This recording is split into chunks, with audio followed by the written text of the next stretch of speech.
people were like, okay, like, am I gonna be still invested? And like by the fourth episode, like Kelly's coming to college, and then they're like, okay, we're gonna watch this again. I'm super happy that you invited us to be on this podcast because now I know that Say Bye Years exists, and we're talking about the real issues now. Like, really.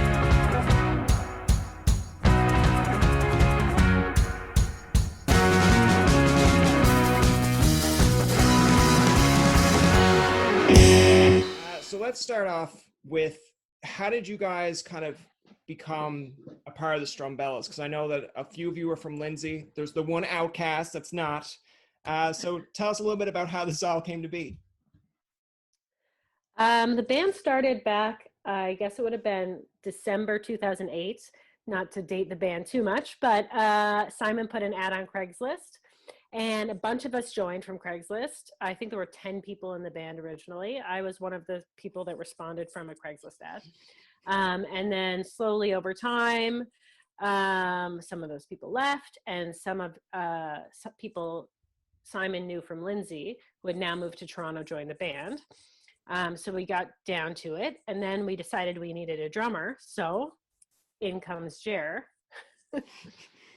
And Jer is also from Lindsay originally, but now living in Toronto. So the final lineup, 4 from Lindsay and 2 of us remaining Craigslisters are still in the band. Me and Dave on keyboards. Okay. And Jeremy, you play the drums in this band, in the Strumbellas. Can you tell me a little bit about how you came to join the band and your interest in drums? Because I think that's interesting. I've tried drums, and let me tell you, I'm like Joey. I'll throw them up in the air, and then it just hits me in the eye, and then it's like game over. Drums for me started when I was about 12 years old, when a music program started at my school. I was one of those kids that wasn't really good at sports, so I didn't really have my thing that I was into. When the music program came, drums just kind of, I guess the natural ability I had came out, and it just kind of, started from there and went on. Getting into the Strumbellas was, I knew a couple members and actually played in different bands with a couple of the members previous to the Strumbellas. So when the time came that they were looking for a drummer, a couple of the members were like, well, what's Jer up to? Let's give him a call and see if he's available. So, I thank my previous musical endeavors and friendships for kind of landing me the position in the band. Now, Izzy, I believe you were the one who you said that you were involved with the Craigslist ad. Now, that we were in a generation now where people might not know what a Craigslist ad is. Like I look at Kijiji kind of being a little bit dated, but when you see this ad, because I've gone through Craigslist in terms of trying to find apartments, like when I was in Carleton going to university, and you're kind of like skeptical. You're like, I don't know about this. So like, what was the ad originally, and how did you were you a little bit nervous, or were you like, screw it, I'm joining, whatever? I would say a little of both. Like, I will say this is not the first band that I joined from Craigslist. There was like that time in my life, I think, at that time, my apartment was from Craigslist, like my furniture. I think you would get jobs on Craigslist. And I'd grown up playing violin, and I just kind of like had gotten to that point. I was in university, I wasn't really playing anymore, and I just missed it. So I just started going on the Musicians Wanted, and I'd type in violin and see what came up. But it is funny, you just like go to some random address in Toronto and say, I'm here for the band, and like, fingers crossed, hope for the best. Simon had a bunch of stuff up also, rest in peace, MySpace. So I could listen to the songs, I could tell that was like legit. And I was just like excited to be part of it, mostly, but a little bit like, okay, I'm just going to tell a few people where I'm going, just in case. Yeah, it's funny because I know with past interviews we've had on, like Mariana's Trench, I think Ian Castleman had said, like in Vancouver, or I believe that's where they kind of started, you could put an ad in a newspaper.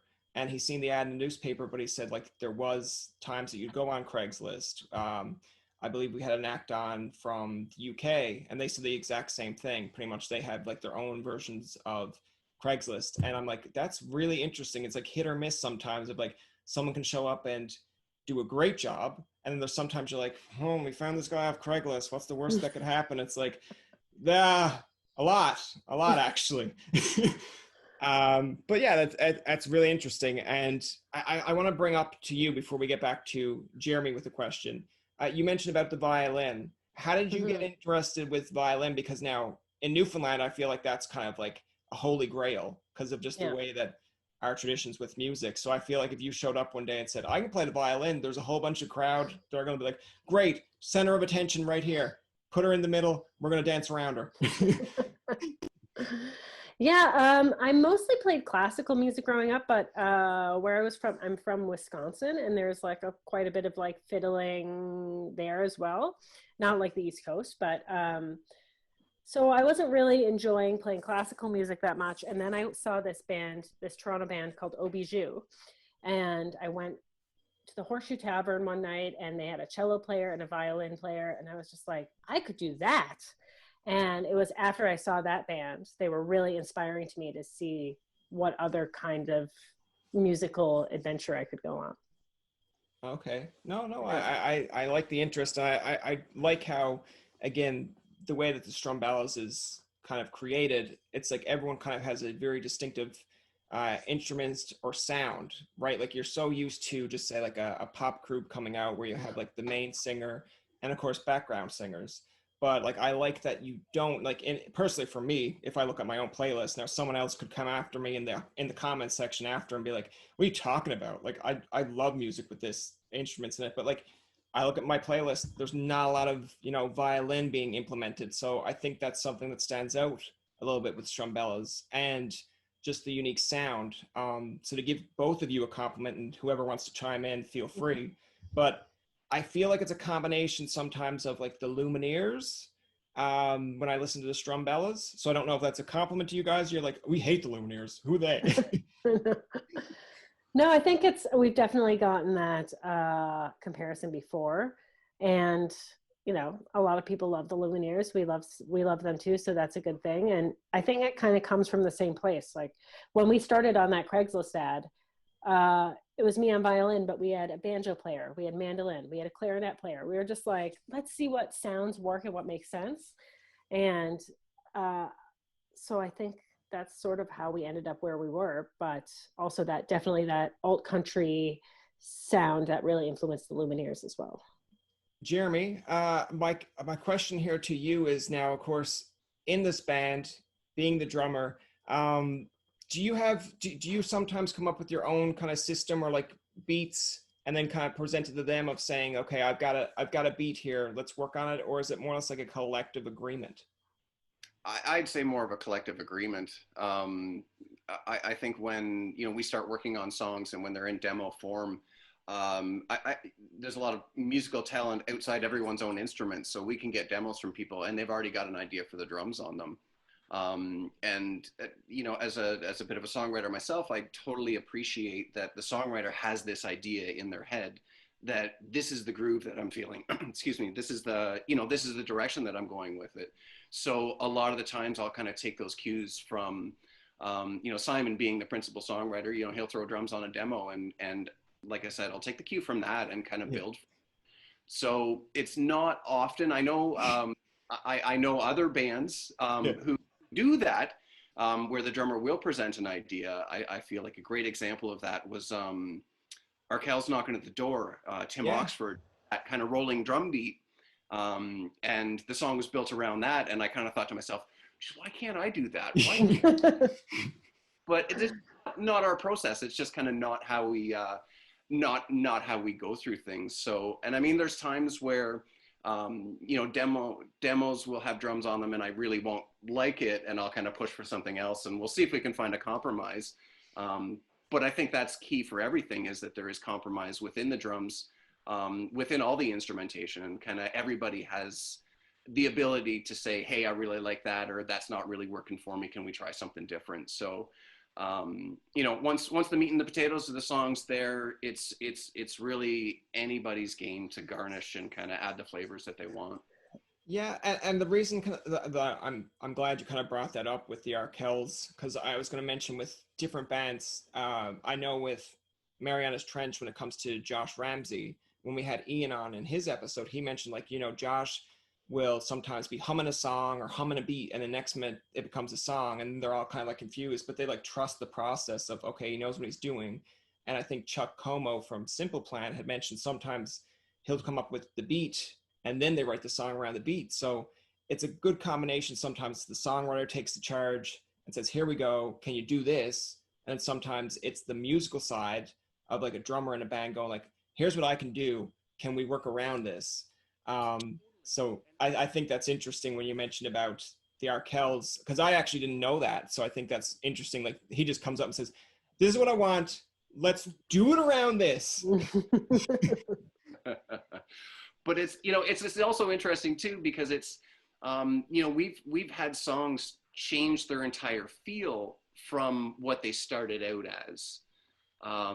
So yeah, it's even though the songwriter might have the idea, as soon as someone says, well, what if we shuffle it a bit, or what if we swing it a bit, and you take it out of it just being straight, or the reverse of it, maybe it's something that's a little bit, feels a little bit too bluesy, and we want to kind of take it out of that realm, then, it's really just kind of letting the song develop, letting the ideas come together, and then the song kind of becomes its own entity, and, everybody just kind of understands what that entity is and what it needs to kind of get it to its next level or to get it to completion. Izzy, have you ever like just ran into a room playing the violin going like, here, let's work around this? No, I think there's been one or two times where I put a line on and people say, oh, that kind of takes the song in a different direction. So I think there's times where the violin sort of molds the direction of the song, but I won't say that a song has ever been written around the violin yet. Yeah. I feel like when this podcast is over, you two are going to be like, well, if I could do this and you could do that, okay, let's meet Simon. And then Simon's like, great, now can we somehow work this all together? And then you're like, buddy, Tobin on the podcast said we could, so we're going to do it. We want some say in this. Now, I think it's cool that you've come on this podcast. And I appreciate just being with Canadian Talent, because it's not every day we have people that come on this podcast that have also performed on Late Night with Seth Meyer. Now, I'm a Conan guy. I've always said I'm a Conan guy, but I like late night shows. So to have you guys come on, like, what was that like going on? I guess seeing like this American audience, being on a late night show. You're there to perform, but like, were you nervous? Were you like, okay, this is a new audience that we could kind of get people invested in? All of it feels like it happened so fast. It was hard to tell what was going on. The first late night we did, I think was, we did Kimmel. I believe that was the first one. And it was kind of really early on in our kind of breaking out in the States. And I think, it ultimately really, really helped. And it's almost so overwhelming because you go on stage and it's, you've kind of got your crew and your people you're working with, and, you set up the stage, you want to do it. And you kind of have all these comforts, and you go on one of these shows and it's very like, okay, here's where you're doing this. We've got the cameras, so we need to make sure you're here and you're here and you're doing this. And then, obviously, a massive television star kind of walks in the room and you're kind of like,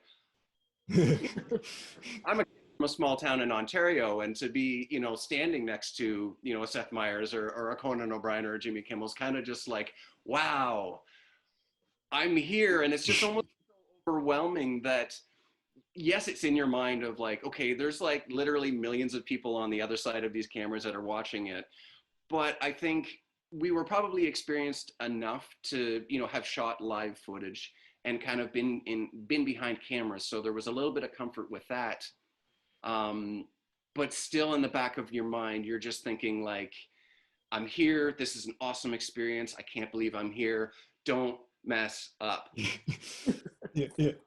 Play the song. Yeah. Don't make a mistake.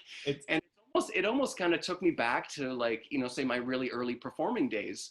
When you don't have that same level of confidence that you build and grow over time, where, like I said, you kind of find your comfort zone for performing, and all that's kind of taken away by these new elements that are put in there. So the whole experience was just, kind of really rewarding, and I'm, you know, I'm so happy that we got to take part in them. But it almost seems like it's all just a bit of a blur because so much was going on, and it kind of everything just happened so fast, that it was really, it was kind of difficult to kind of have one of those moments where you just stop and you kind of look at your bandmates going like, can you believe we're here? Can you happening? And it's just, everybody's just super focused on, I've got a job to do, whether that's to play the right notes or to stand in the position they asked you to stand in. So yeah, just all really overwhelming, but so satisfying for, you know, basically a bunch of kids from a small town that are, you know, playing the game with the big boys on network television in the U.S. And Izzy, do you have anything to add there before I make a comment there? Yeah, I would just say, like, yeah, like Jared mentioned, you know, the first one is so overwhelming and scary, and they're like, you only have one chance. And we've been so lucky to do a number over the course of our years. So by the time we were on Seth Meyers, don't get me wrong, it was still very nerve-wracking and exciting, and it's a new place, but it's a different level kind of from the panic of the first one to like the excitement of the fourth one, where you're like, oh, I can really enjoy this now. I can enjoy the moment in the way I couldn't for the first time. No, I understand that. I kind of want to go off a little bit of both dialogues here. What you mentioned, like it's to me, for someone like who grew up watching comedy and loving comedy, it's like, you know, if you got invited to do Jimmy Kimmel and it's your first one, like regardless who it was for your first one, you're like, okay, don't bomb, just go out there and hope it goes well. But like by your second, third, fourth one, you're like, okay, I've got the nerves a little bit controlled. I've got like almost like that rookie over the hill kind of thing. Like I've done it, so it's not as surprising. So yeah, I totally understand that. And to go off Jeremy's point, like yeah, I feel like it's a little bit more nerve wracking if you're like the main guy on the stage, or if you're Simon who has to like just say sing it all, and then it's like you mess up a note and you're just like, for you guys, it's pretty simple. It's like, we didn't mess up, I didn't mess up. So let's just keep doing our part. And then like when it's all over, be like, Simon, what happened? Like we did okay, but luckily it didn't happen. Luckily none of that happens. But no, I like that kind of brought in another audience for you guys, I believe, in the States, because it's nice to see Canadian acts kind of get that exposure in the States or just anywhere else, because we're so used to, you know, getting the US side come up here because it's a bigger, obviously, geographically. But yeah, to see Canadian acts go over the other way and become well known, even if just say it's in someone's basement in Michigan and they're like, hey, like, have you heard of the Strumbellas? And they're like, what are the Strumbellas? And it's like, oh, it's like, I'm so glad I discovered them. This is my band. Say it to someone in Canada, like, yeah, no, we know. Like, they're like, okay. I think just kind of just thinking about what you said there, like, you know, our journey through the U.S. did not start on network television. It did start playing pool halls in strip malls to people playing video games while we performed, quite literally. So it was, you know, there was a lot. We put in a lot of work. There was you know, a lot of you know, yeah, kind of slogging it out, you know, not necessarily, you know, kind of starting from scratch, you know, when we started playing, well, actually I can say when when Strumbellas, before I even joined, started playing, like it was, you know, from nothing, playing at farmers markets to people that were walking by. I think you guys like to talk about with pickles. Yeah. By just being like, catchy tune. So, you know, we had a bit of a start like that in the US as well. We did have that experience when we did sign with Glassnote. That did kind of change a whole lot for us, because it kind of opened up access to some of the booking agents and access to you know, a little bit larger shows, you know, things that weren't in basements in Michigan, you know, so so that really helped out. And you know, we ended up getting in, you know, with the radio success, we were able to get into a lot of the like radio stations. A lot of times they have summer festivals. You think of how, like, you know, Edge Fest would happen in Toronto for the Edge there. Just kind of every city that's got an alt station does one of these types of festivals. So we'd get on some of those bills, and that would expose us to more people. You circle back around next time you're on touring, doing your own club show, and hearing from people that were like, oh yeah, I caught you at this radio station set, 6 months ago. You were awesome. Can't wait till you come back again, kind of thing. So yeah, it wasn't as much as it might seem like it was a little bit of an overnight success in the US. There was, a fair bit of growth leading up to that. And then, starting to work with an American label and kind of have American agents that, just kind of laid a bit of the groundwork for us to just kind of trudge on through and keep doing our things, winning fans over one at a time, if that's what it took. Yeah, I kind of feel like, when you look at bands, when you look at anyone that's kind of making their way in an industry, it's like, as soon as you see them become a little bit famous or you see a little bit more attention, you're like, oh, that's happened overnight. Or like, okay, like that's great for them. But like, you don't really see the hard work that goes behind it until you're like really invested in that band. Like, if I was using examples of like, say a One Direction or a Michael Bublé, I know that's like completely two different polar opposites. So congrats to me for coming up with polar opposites. But it's like, you see them on TV and you're like, oh, well, good for them, like out of nowhere. And then when you watch a movie or you read a book on like Bublé or One Direction, you're like, oh, wow, okay, so this could have at any point really just been the turning point of like, I'm done, like this is over. Like even with actors, I know with some of the ones that are on The Office, I believe one of the actors had said it came to a breaking point where he literally phoned his mom and said, I'm done, like I'm coming home. She's like, give it a few more months. And then he lands on The Office. And I'm like, okay, that's a great story. And like some people will be like a little bit bitter, like, oh, great, you landed The Office, cool. But I'm like, but he was at the verge of almost going home. So there's a lot of stories out there like that too. So to make it this far, to like even gain the exposure in the States, do well in Canada, I mean, you have to look back at that sometimes. And I want to get into a little bit of like the accolades you do have, like a Juno Award and the nominations, but you have to look at that at some point and say, look at where we started, look at where we're to. Yeah, for sure. I think we had our own point like that, where before Spirits, we said, oh, this might be the last album. Like we'd been a band for 5 or 6 years at that point, and you're slogging it out. And you do have this thing where like you're seeing your audience grow, but it's not growing fast enough to support a 6-person band who a couple people have kids, and it's just hard. And then to have this moment where it takes you to the next level with a song like Spirits, just made all the difference. It was like, oh, thank God we didn't give up.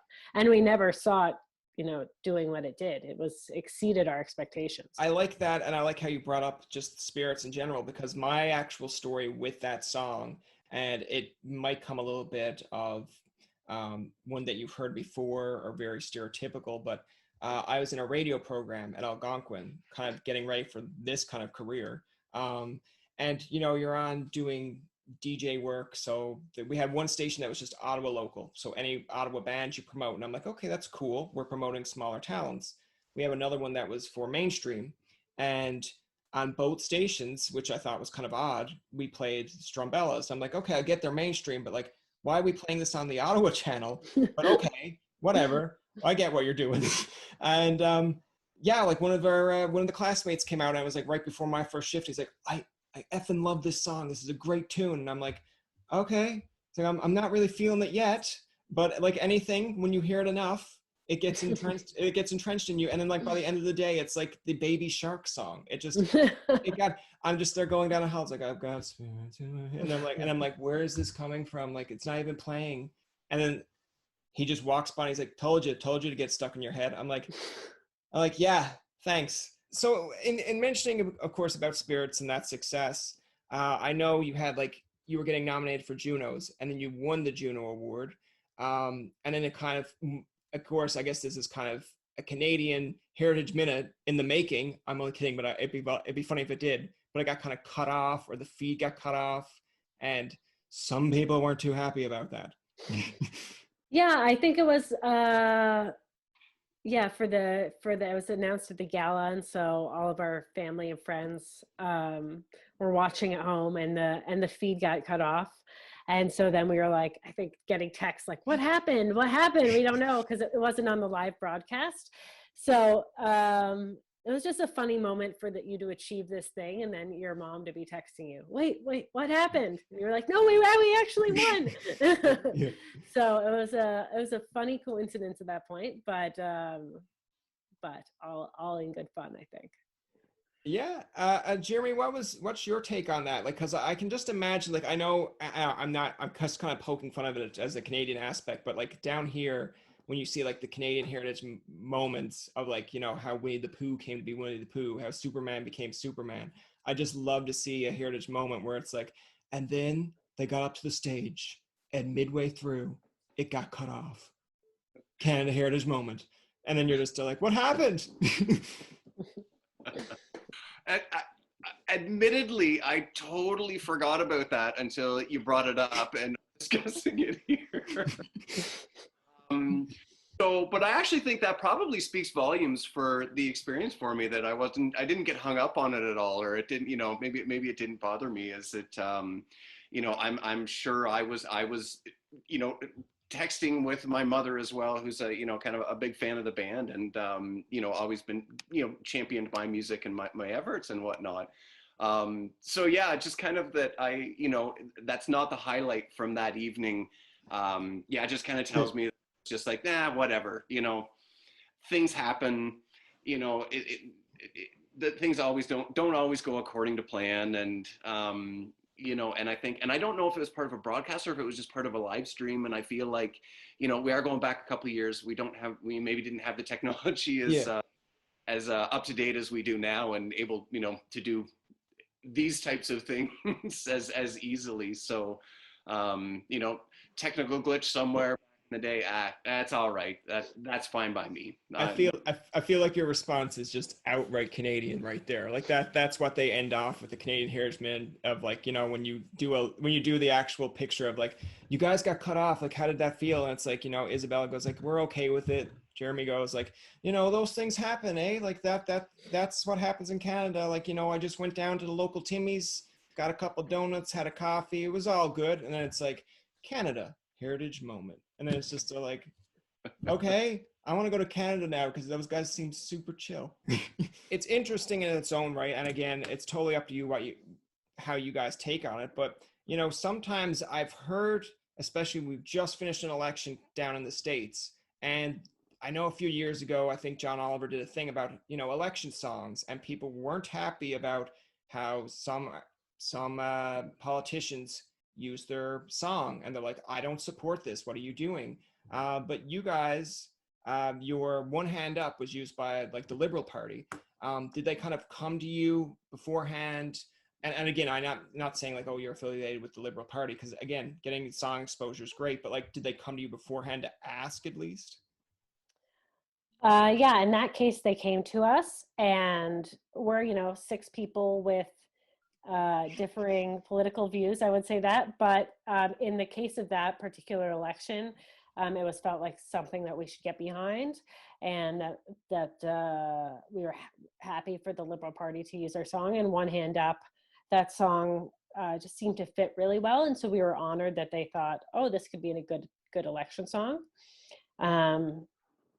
So yeah, they did ask us before. They didn't just just use it without our permission. And we're like, what are you doing? No, it wasn't like that. I thought it was really like another great way to get your music out there and get exposure. And like, regardless if it was conservative, liberal, NDP, whatever, like for them to kind of come to you and say, like, we like the song, we want to use it. I mean, that has to kind of put like, as old as it sounds, like put a feather in your cap, because it's giving you more exposure. It's an actual like a big government kind of party coming and saying, we love this song. So it's another branch that you can reach. And I think it's such, the message of the song is so positive. And I think, if it was any party that was using it, any party is looking to be positive, to motivate Canadians. Whether, obviously each party's trying to get people on their side. At that very least, it's promoting people to, be involved in politics and to be informed and to go out and exercise their right to vote, then I think it's the kind of thing where, hopefully a band doesn't get pigeonholed into whatever party that they were working with. And Yeah. and as Izzy said, like we don't agree on so many things as different individuals. But I think that's part of what makes us work, is that we do challenge each other, and kind of do hold each other to task. And as decisions are needed and people are steered in different directions, then, allowing that voice that's really like, well, I don't really want to go with this, Yeah. letting them be heard, and then just, yeah, like giving them the vote. And it just seems like it's, now maybe there's politicians we might not want to be Yeah. for sure. And I actually think, I think we had a request from a US politician at one point. Oh, wow. I think we declined that opportunity, as it was just something that, wasn't necessarily close enough to us. But to be involved in, a Canadian party's, their election, their campaign trail, I guess, again, in this whole, like, just very Canadian of us, it was, yeah, we're in. Yeah, yeah. Sounds good. Positive message. People being positive, ties in. Yeah, like, because I look at, like, when you mentioned, of course, like when some, like, a U.S. Just say politician reached out to you, like, sometimes you're a little bit like, and this is the side of things that I think is interesting from, depending on your PR's perspective, depending on your own individual perspective. It's like, okay, is this good for us? Is it good for the band? Like, do we really want to be kind of tied up in this? Because even though you might see all the positive and good in it, there's always going to be someone out there that's going to be like, oh, what? Like, why? And then you're just kind of like, oh, we never really thought that part through, or we weren't really considering that part. But I kind of do like that, even using that song for the Liberal Party, it was just more or less, like you said, a very positive message. If anyone had to come to you and say, can we use it? Great. In my own mind, and this is kind of the comical side of things, it would have been funny if, one hand up was used from the Liberal Party, spirits was used from another party. It's like, all right, let's get to those Strumbellas. Let's figure out who do they really support. It's like, we support everybody. I want to mention this, of course, with the time and that we're in right now. You guys are working on a new album, doing new recordings.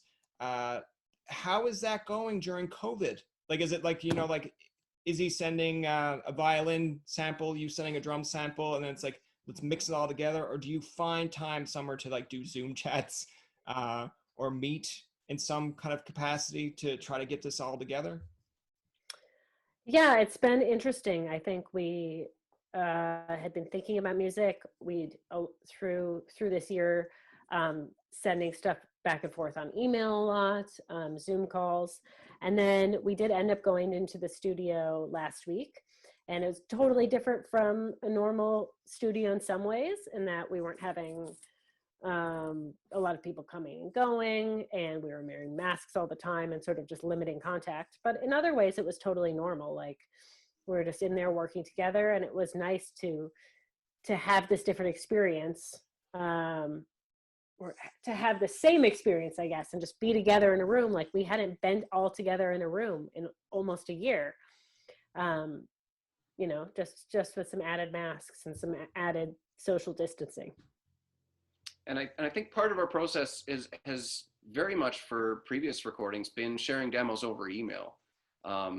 It's something that we're kind of used to. So yeah, you get a demo and you put your own part over top and you send it back, and then kind of everybody says, yeah, no, what about this? Let's try this, kind of thing.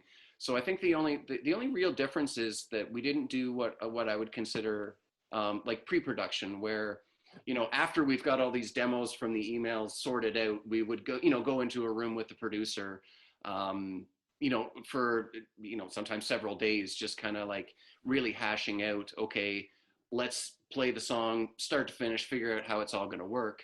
Whereas this time, that pre-production was just kind of done over email.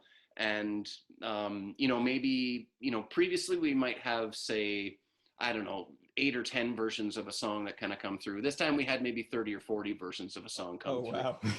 So it's difficult for me. I have trouble focusing sometimes. So when you're looking at an email and you've got, 6 emails for 2 songs in your inbox, and it's like Yeah.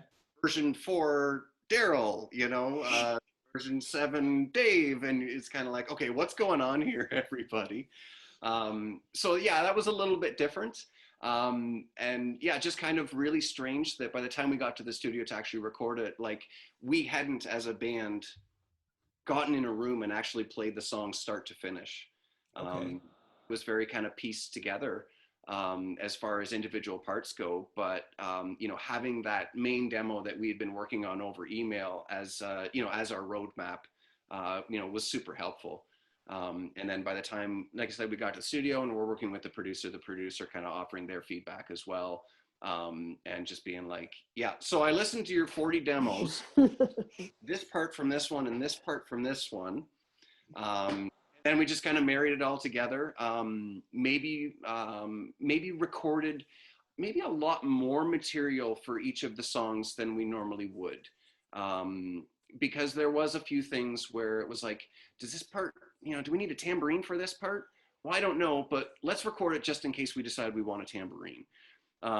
So I think, one of the tracks we're working on, it was up to 150ish or so different tracks within the song. Whether or not the 150 make it on the final version, Yeah. yet to be determined. We're just getting started on the mixing process now. We've got a number of records under our belt. We've done a lot of recordings together. We have a pretty good sense. I feel, I would like to think at this point that we have a pretty good sense of what we need to be both prepared going into the studio and kind of what we're looking for when we are there. So just time and experience under the belt. Yep. In COVID, how have you guys managed to stay sane? Like, I mean, I'm looking at Izzy, I'm looking at Jeremy. You guys look like done up to the 9s, done up to the 10s here. It's not like you just roll out of bed for this interview and said like, it's Zoom, who cares? So how you guys been keeping sane, basically? Good question. It has its ups and downs. It's definitely weird to be in a band where you've been touring the most of the last 5 years and then to be home. So it's weird, but it's good. So I'm just trying to enjoy my time at home with my family and keep busy and keep some sort of schedule and just kind of try and enjoy the time at home because we don't normally get that. Yeah, I tend to agree with that. It's just the lifestyle that we have lived is such a certain way, and it's such a certain routine that it's really important at this point to kind of like find those positives. This is something that's just obviously just greatly out of our control, greatly out of so many people's control, and you could spend your time kind of pulling your hair out, just going crazy, wondering when's the vaccine coming, when's everything going to open up, when's everything going to be fine. And I think if you were doing that since February, March of this year, yeah, you'd probably be struggling at this point, but it is just finding those positives. It is like, I get to be at, I get to be at home. I get to, take care of those things that, you walking around the house going, oh, I need to fix the hinge on that door. Finally taking the time to fix the hinge on that door. And just being totally cool with it. And, spending the time with family, spending the time with loved ones, that we can. Obviously, I'm missing a lot of my family. I don't quite live around. I got family back in Lindsay and in Ottawa as well. But, spending time with my girlfriend, being able to go on, afternoon walks. She's back to work now, but, certain little things that you just, I don't know if I miss them when we're busy and on the road because it's just, you're not necessarily thinking about them the same way, but yeah, certainly, at this point, when there is that opportunity and, you kind of do have these thoughts and you're just like, okay, yeah, look at the positive in this. What am I enjoying about this? What are things that I'm enjoying about? And just trying to focus on that and not trying to focus on, oh my God, I don't know when our next gig's going to be. Yeah. I like how just your answer just made me kind of think of, even with COVID myself, of what I kind of like And it's weird because, you know, if you say like, oh, this is the thing I like about COVID, people are going to be like, you're a monster. What do you like about COVID? But making you think of things that maybe you underappreciated, I guess. So like for me, I'm usually up in Ontario or in Ottawa. And because of COVID, I came home to Newfoundland, and, you know, I get to see my niece and nephew a lot more than just at Christmas. They enjoy me being around, like 70-30 split, you know, 70 time yes, 30 time no, depending on the day. So yeah, and I kind of look at COVID as like almost like a dog or a pet's dream world where their owner is always around, where they're like, wait, you're telling me you don't have to go anywhere for a while? This is great news. Why are you so bummed? Like, you have me. Yeah. So yeah, I'm sure dogs and cats right now are like, oh my God, please go back to work, please. I'm But done. I'm done with you.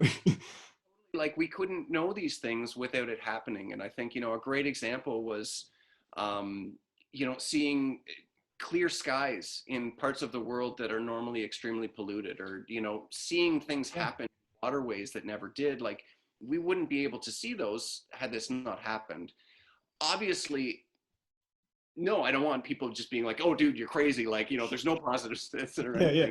anything. Like, you know, I think with, you know, so much in life, it's just looking for that silver lining, and just whatever it is that you can find that does keep you going, that keeps you motivated, that, you know, gets you out of bed every morning, not pulling your hair out going crazy. Because yeah, no, and I'm just trying to be positive here, because if I would just be 100% depressed and just laying in bed all day. And I'm just trying to do my best to remain positive and just to be hopeful that, you know, we will overcome this. We'll get through it. You know, yeah, I'll be able to hug my bandmates without wearing a mask, you know, again someday. And I want to kind of get with Izzy here, because I've noticed throughout this interview, I like what Izzy's wearing, and I know that's like a little bit odd for me to notice, but like it's very colorful.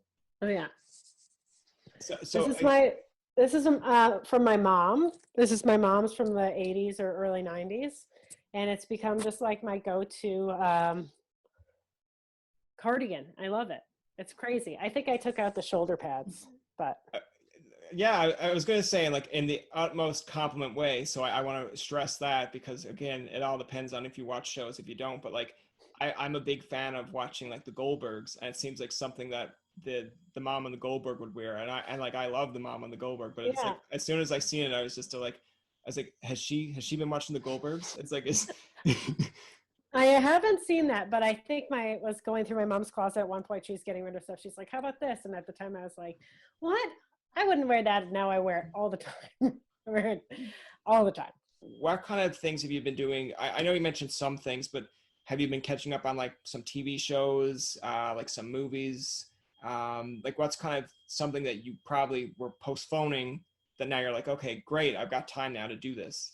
I mean, just because you asked, I released a solo record this year. Oh, nice. Something that I've been kind of picking away and working at for several years, actually, just kind of in between Strumbella's tours.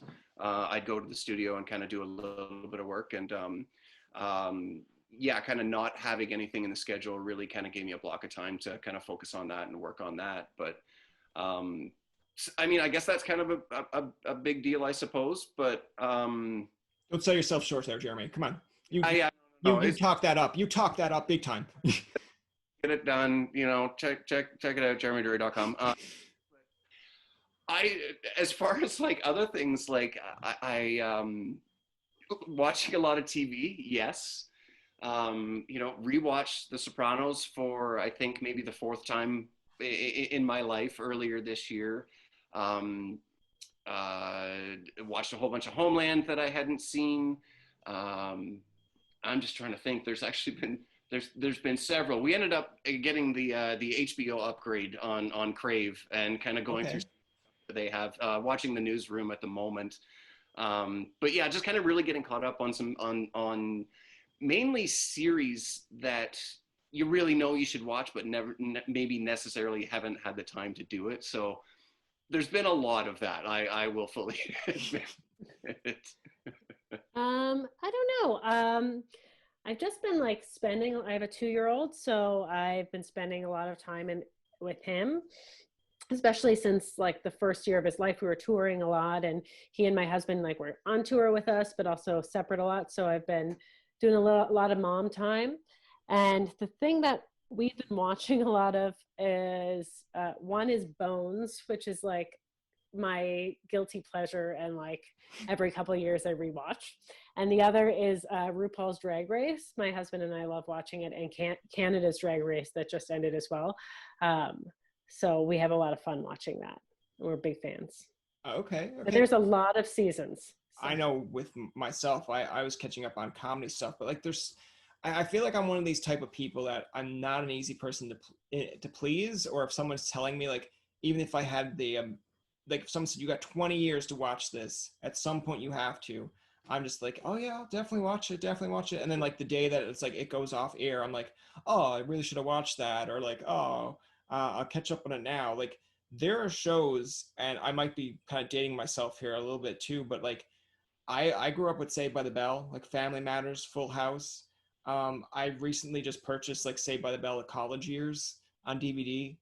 I know like I've seen it since I was smaller. I'll watch like maybe 5 episodes and be like, I remember this being really good. And then when I'll see like 5 episodes, I'll be like, all right, 5 episodes it is. That's enough of that. I'm sorry, Saved by the Bell college years? Yeah. I don't know if I ever knew that existed. Is it the same cast? Yeah, so like once they finished, I believe their high school, it's very interesting. So I'm like a kind of a nerd when it comes to like old kind of TV shows or like 90s sitcoms. So okay. Yeah, like I was probably maybe 7 or 8 at the time, but I used to watch it on TBS on like a rainy day. Okay. So like, yeah, originally I think Zach was involved, Mario Lope. Well, I'm mixing the names, but of course, Zach Slater, Was Screech. as terrible a person in his college years as he I feel like he's learned. I feel like he's still a little bit of a sneak. But yeah, like originally they didn't have Kelly, so I think there's like the first 2 episodes didn't have Kelly, and people were like, okay, like am I gonna be still invested? And like by the 4th episode, like Kelly's coming to college, and then they're like, okay, we're gonna watch this again. I'm super happy that you invited us to be on this podcast, because now I know that years exists, and we're talking about the real issues now. Like, really. I want to mention this just to kind of close out the interview, because again, we're talking Canadian band here as well. Give me your best kind of Canadian story that you can think of that like you think would only happen kind of distinctively in Canada. We call it on this show How Canadian. An example I'll give you is we've had Splash and Boots on, kids entertainment. I'm sure Izzy knows all about Splash and Boots. But they mentioned, oh, we were late for this interview because I got held up by a polar bear. Sarah Nurse gives the example, the Canadian hockey player, of I took a penalty against a U.S. hockey player and apologized to the ref and to the other player for slashing her in the back. And I was like, yeah, that's pretty Canadian. Pretty much like, sorry I slashed you, and sorry you had to call that penalty on me, ref. So what's like a very How Canadian story you can think of? I would say for me, like a How Canadian is our most Canadian gig ever. And we did like a halftime show for a Winter Classic in Winnipeg, and we were like played between periods. And I'm not really a hockey fan, but we met Wayne Gretzky, and I feel like that was like pretty much the most Canadian gig you can have, playing at a Jets game. I'd have to think my example actually like just predates the band actually, and it was an experience I had in another band. It was my high school band. There was 4 of us. We had a 1978 GMC Rally STX, and we were driving it from Lindsay, Ontario to Vancouver, and got a flat tire, middle of nowhere. I can't remember. It might have been in Alberta somewhere. Kind of, it was the fall. It was getting chilly, and we blew a tire. We're pulled over on the side of the highway. No one's around, kind of middle of nowhere. And we pull out the jack and we get our spare tire out. We start jacking up the van. But because we were literally like moving from Lindsay to Vancouver, we had all of our gear and all of our stuff in the van, and it made it too heavy for the jack. So the jack actually kind of like folded and the van came down while the tire was off. So, you know, just, you can just imagine how difficult of a situation that is. So, you know, we're four, I guess we were 18, 19-year-old kids, probably had long hair like this back then too. And, you know, sure enough, a guy comes by and he's like, what, you know, what's going on here kind of thing. And it's, oh, okay, well, you need a proper jack. I'll go get one. Oh, wow. And we're like, oh, dude, like, you're amazing. So the guy literally lived half an hour from where we were, gets in his car, drives half an hour to his house, comes back the other half hour with this other jack, jacks up the van, helps us get the tire on, and we're on our way. But it was just the kind of thing of just like, this person meets a random van full of musicians and strangers on the side of a highway somewhere in Alberta, and is just like, yeah, I'll take an hour out of my day to help you guys out. And that's really something that I felt was rather Canadian, in that, you know, we didn't end up having to call a tow truck. This guy was just the kindness of his heart, saw some people in need, and helped them out. That's going to do it for this episode of Tobin Tonight. Our thanks to Isabel Ritchie and Jeremy Drury of the Strumbellas for coming on to the show.